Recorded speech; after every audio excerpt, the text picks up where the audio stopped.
My sister looked me dead in the eyes and said, "My credit's trash, so I just took out $90,000 in your name." My own father shrugged and said, "It's not a crime if you're family." I stayed quiet for exactly 29 hours. Then I hit submit on a federal fraud report. Keep watching until the very end to see the moment armed agents kicked in her condo door the next morning and how everything she stole came crashing down. If your blood is boiling already, smash that like button. Drop a comment right now telling me where you're watching from. And hit subscribe with a bell so you never miss the next revenge. Let's begin. I still remember the exact moment the alert hit my phone. $90,000, new loan, my name. I was standing in the kitchen of the small apartment I paid for with blood and overtime, the same apartment my family never visited because it wasn't impressive enough. My hands didn't shake.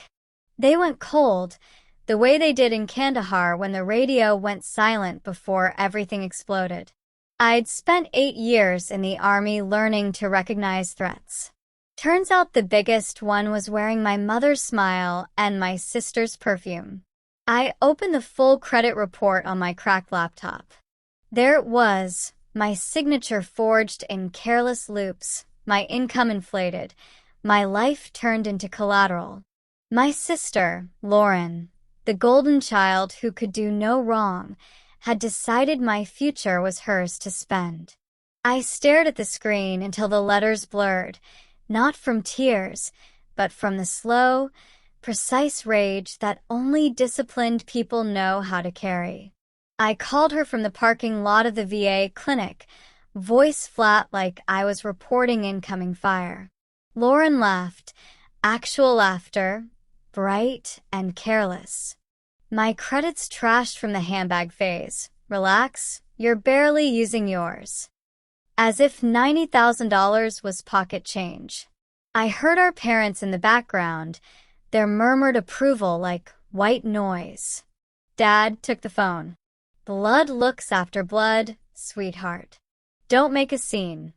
The same man who once told me scenes get soldiers killed now wanted me to eat the grenade for family harmony. I hung up and sat in the silence of my truck. The desert had taught me that silence is never empty. It's full of decisions. I opened the secure folder I used for classified reports and started saving screenshots. Every forged page, every text, every smug selfie in front of the condo she suddenly afforded. Muscle memory took over. I wasn't their daughter right then. I was Sergeant First Class, building a case that could not be dismissed. That night, I drove the 4 hours to my parents' house without telling them I was coming. Lauren answered the door in silk pajamas that probably cost more than my dress blues. She saw my face, and the laughter died. Behind her, the living room glowed with the same Christmas lights we'd had since 2008, the ones I used to hang while she watched from the couch. Dad stood up slowly, sensing incoming weather. Mom clutched her wine like a shield. I laid the printed credit report on the coffee table between us, the loan circled in red. $90,000.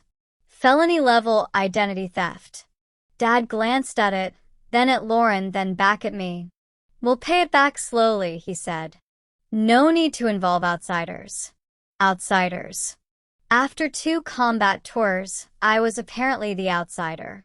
Lauren smirked, already tasting victory. I smiled back, small, sharp, and entirely humorless. They thought my silence on the drive home meant surrender. They were wrong. At 0200 I logged into the system I still had clearance for, not to break laws, but to follow them perfectly. Every document went into an encrypted file labeled simply family. I wrote the formal statement like an incident report. Date, time, exact quotes, evidence attached. The same way I once documented war crimes in a village no one would ever find on a map.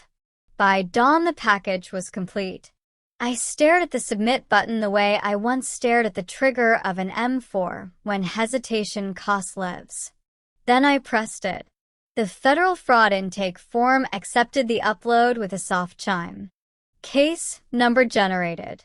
Estimated response time: 24 to 48 hours.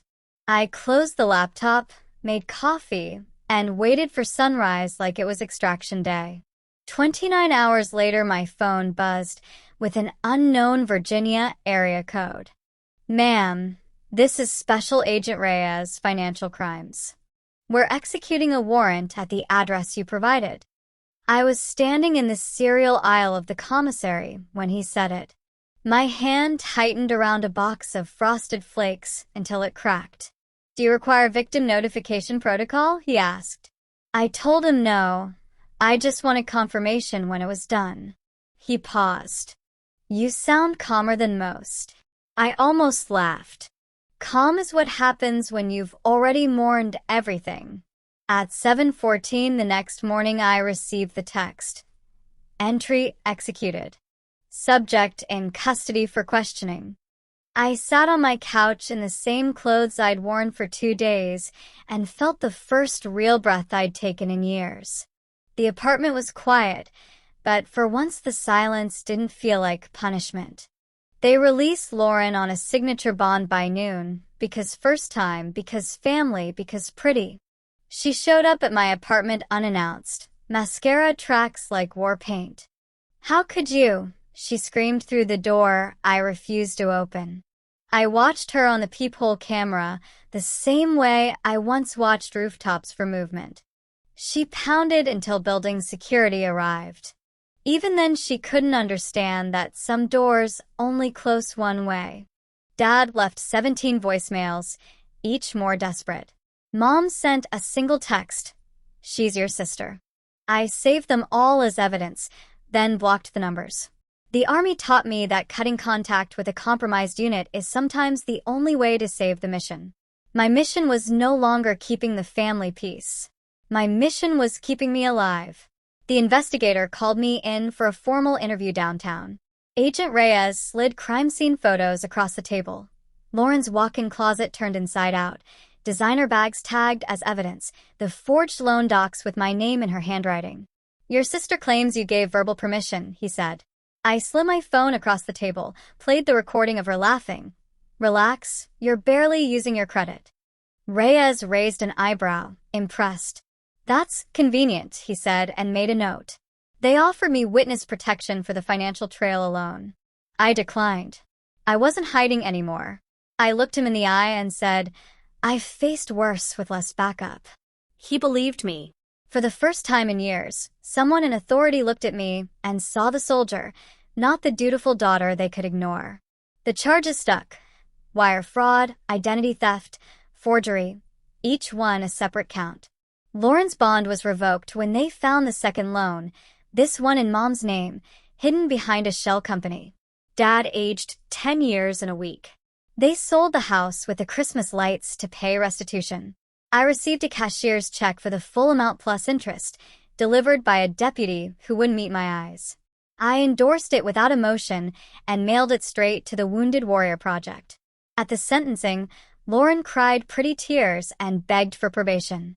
The judge, a woman with steel in her voice, gave her 24 months federal prison. Family, she said, is not a license to steal. Lauren looked at me across the courtroom. For the first time, she looked small. I stood outside the courthouse in my dress blues, medals I never wear catching the winter sun. Reporters shouted questions I didn't answer. A veteran recognized the Ranger tab and saluted. I saluted back, sharper than I'd managed in years. The cold air tasted like freedom. I realized I wasn't broken anymore. I had simply outgrown the box they kept trying to fold me into. The scars were still there, but they had become topography, proof I'd survived terrain no one else mapped. That night, I burned the last family photo that still had me in it, standing half out of frame behind Lauren. The flames took the paper version of the girl who apologized for existing. I didn't cry. I felt lighter than I had since basic training, like someone had finally cut the anchor chain. 2 years later, I run a nonprofit that teaches financial literacy to female veterans. Lauren writes letters from prison I never open. Mom and Dad live in a one-bedroom 2 states away, too ashamed to use my last name in public. I bought a small house with cash, no loan, no cosigner, no one else's name on the deed but mine. The porch light stays on, not for them, but for anyone else carrying invisible wounds who needs to know they can still come home to themselves.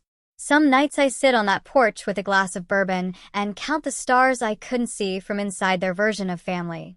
I am not healed. I am rebuilt, stronger at every broken place. And if anyone ever tries to take what's mine again, they'll learn the same lesson my sister did. Some women come back from war quiet. Doesn't mean we come back soft.